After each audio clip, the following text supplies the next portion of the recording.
Hi everyone, this is Day by D. D is my nickname. So mag-start ko karon sa akong pinakauna nga YouTube vlog. And ginakumbinsin ako sa akong mga friends nga naa sa Pilipinas. And then akong mga silingan, mga kapitbahay ko, kinukumbins na rin ako na mag-vlog daw because maybe they are curious anong nangyayari sa buhay ko dito sa Amerika.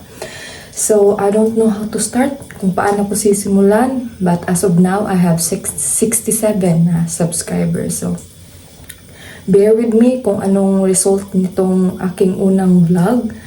So, I'll be speaking Tagalog. I'm not fluent ako kasi I'm from Pilipinas. But I mainly speak Bisaya. And then, andito na ako sa Amerika. And then, I speak English, which is din ako, I can speak but hindi ako yung talagang native English speaker, ganyan. So, what comes in my mind ba't ko to sinimulan is because of my parents and then aking lola't lolo or my grandparents, especially sa lola ko, sa mom side ko, cause lagi siyang nanonood ng YouTube vlog. So why not start it myself para din makita niya ako since yung time is hindi naman parehas yung Pilipinas tsaka dito sa Amerika. So while chika-chikahin about myself, I'm just gonna do my makeup. Hindi ako marunong talaga mag-makeup. So dito na lang ako natuto, which is ambot. Huwag siguro di ni magkalimao. So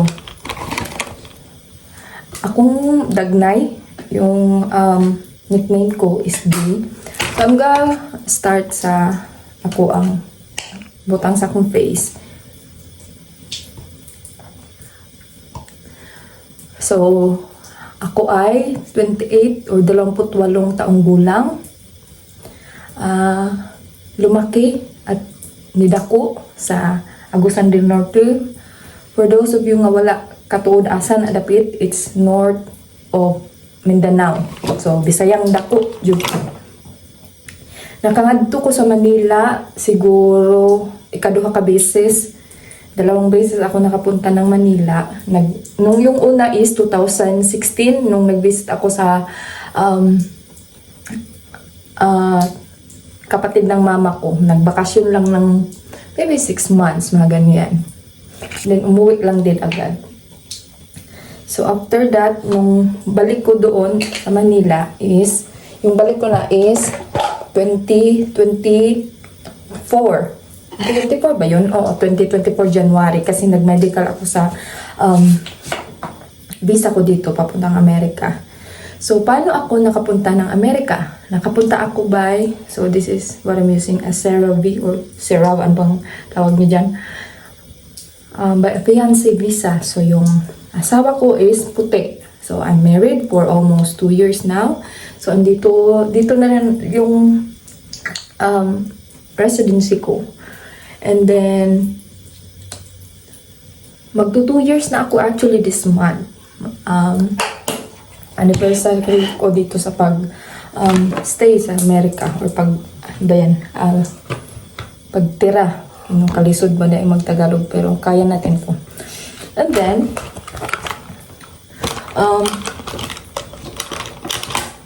yung buhay namin sa Philippines is, bago ako nakapunta dito, may trabaho ako sa Pilipinas, but nung na-approve na yung visa namin, nag-resign. So, shout out to my workmate, Ma'am Jan. Hi, Ma'am Jan, Ma'am Dayan, Ma'am Rachel, and then to Sir Kyong. Yan yung mga mabait na pinakabuutan nako na mga katrabaho, and then to our boss. So, I work as a field office personnel sa Pilipinas. I'm not gonna mention na lang the company, pero connected siya to a government office sa Pilipinas. I'm very, very lucky and very, very blessed na for the short period, dun ako trabaho because I have the very, very buutan and very, very mabait na mga workmate.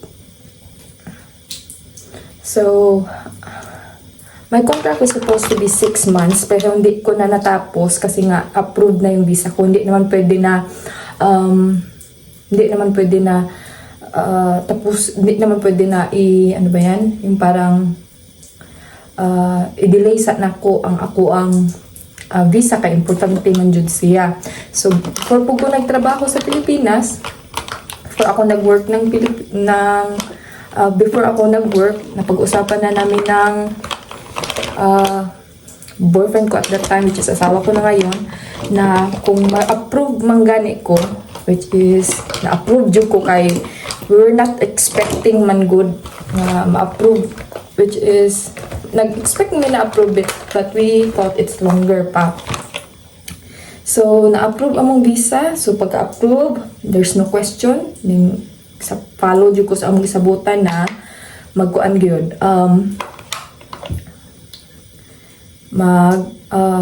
asikaso jud sa ako ang visa.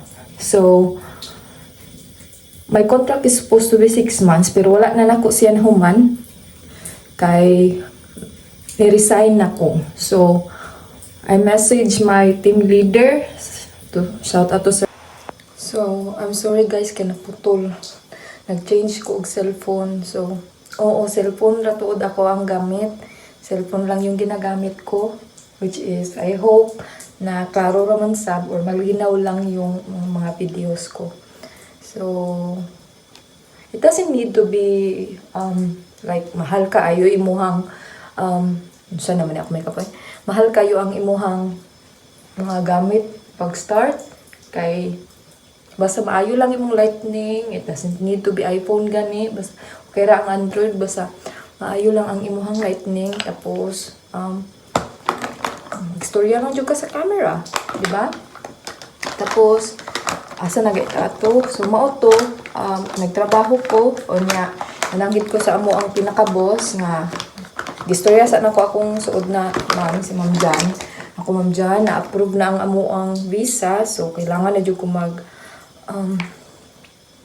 asikaso. So nag-resign ko sa ako ang trabaho. Very very lucky kay gi-approve dayon sa ako ang sir. So mo to niabot ko, nag-medical ko, nagstay ko sa Manila for I stayed there for 2 months kasi yung medical ko. Tapos doon na din ako nag-seminar sa FO seminar. Tapos bumalik ako ng Butuan. And then nung nag-ano pa lang ako, nag-process pa ako doon pa ako sa Manila, wait ng aking visa. Nakabook na yung ticket ko papunta dito. Nag-book na yung boyfriend ko, which is asawa ko na ngayon. Nag-book na siya og ticket. So ako ang choice. So actually ako mainly nga ako nag-decide unsa ko na adlaw. Unsa ko nga adlaw mo abot diri So akong gihuna-huna, it is January man to na-approve ako yung na-approve yung visa ko, January 2024. Kaya magduha naman ko katuig diri, magto 2 years na ako dito. So na-approve siya ng 2024. So the plan is pwede hon ra gud ko nga mularga na ato dayon kay ako ra may gipabuot sa ako ang bana. Ako lang pinadesisyon ng asawa ko if gusto ko nang mag-travel agad dito. So, my decision is, ko ayaw lang sa. So, nag-stay pa ko for 2 months to bond with my family, my friends, at sa ako ang friends, childhood friends, si Dandan, akong cousin si Laika, and then, Bunibet, Via, and Bibi, muna ako ang mga childhood friends, ako ang nag-shoutout na nung akong college friends. Ate Kate, Kim, I miss you Kim. Jalika, Kyra, I miss you Kyra, I miss you tanan. So, ay na lang magpansin anak ni pamutang sa kunang kay nagpataka adyo ko. Basta kay mabot nga mulakaw magod me after ani. Gawat na lang ko sa kumbana. Gusto ko pag abot niya, wa na ko chichiburit siya. Kaya para siya na po makagamit na niya. O niya, mao to, nakaabot na ko 2 years na ko nagstay diri So, sa akong kinabuhi diri so ngayon naghanap ako ng trabaho. I'm very I'm praying na makahanap na gyud kay gilain ako. Hindi may pareha og I have friends na 1 year pa or pagali nag 1 year nakahanap na din trabaho, nag-drive na, which is I'm very happy to my friends Kim, Hopi, and then Kay, and then I wish ako it's our choice nga dili lang sa ako kani uli manggug ko. Umuwi ako ng Pilipinas last year. So, mao sa to amo yun muna yung goal namin ng asawa ko na makauwi ako cause na medyo na homesick na rin ako dito. So, mao sa na amo ang plano since nahuman naman. So, nakabalik na ko last year, just December. 1 month ko nagstay, 1 month akong nagstay sa Pinas.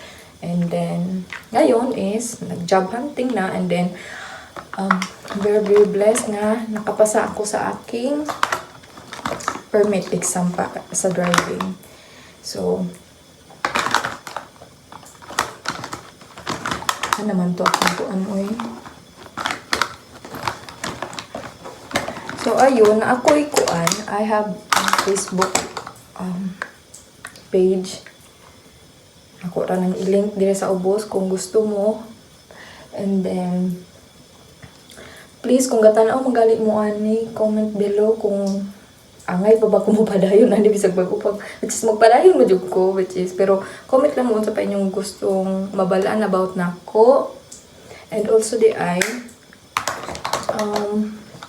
okay ra ko diri And then I'm very gabi kay ko ka-bless kay na ako duha ka mga ate nga Pilipina nga.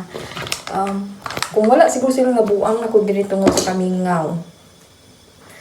Kay bisan tuod na akong bana, na iyang mga anak. So, tuod ko pa'y anak, wala pa akong bata. But yung asawa ko may 2 na siya.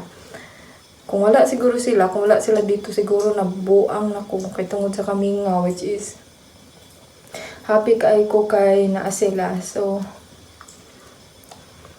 lang na ako yan muna for now. So, comment down below kung may mga tanong pa kayo about sa akin. And then, I'm gonna do that next time. So, thank you. And this is Day by D.